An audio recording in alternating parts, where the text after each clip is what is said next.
In this video, what I want to do is make a brief presentation on tort law. There is no PowerPoint for this lecture since all we have are primarily definitions, which you can get from your book and from the Canvas material. Sometimes it's best to guide students or give a point or two as to how to read the material. So in this case, I'd like to bring up perhaps a way of connecting the material for negligence and intentional tort within tort law with an illustration. So we have a metaphor here. If you go to the module, you'll see I have for you a separate file, a PNG, with the full illustration.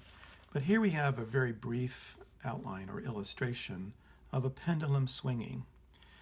The metaphor represents the stages of human behavior.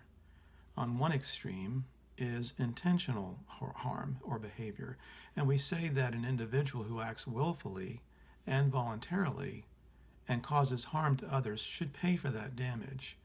That is, should compensate the victim for the opportunity that that individual enjoyed for his trespass. The tortfeasor, the wrongdoer, would not only compensate or pay compensatory damages to the victim, but also there would be more than likely additional damages in order to punish the individual or to deter that individual's tort behavior. The punishment damages would be defined as punitive. So when the behavior is this extreme, society has a great interest to stop it. Society says intentional torts are too chaotic. We cannot survive as a civilization.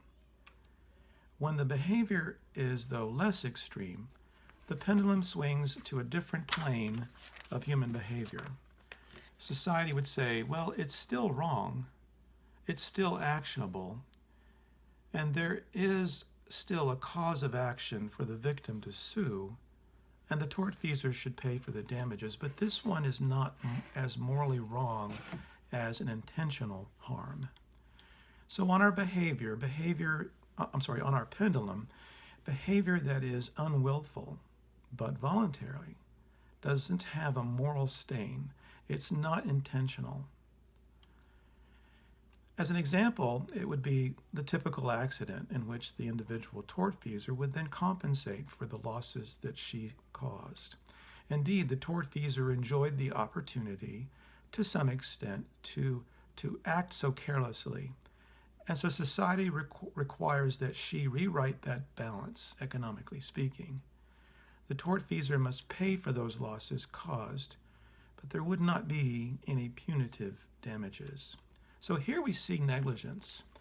And in negligence, basically, where the individual has a duty of due care, but fails in her duty or breaches her duty, and where the damages that are suffered are a direct result of the breach of her duty or are foreseeable, then that tortfeasor should pay for such losses.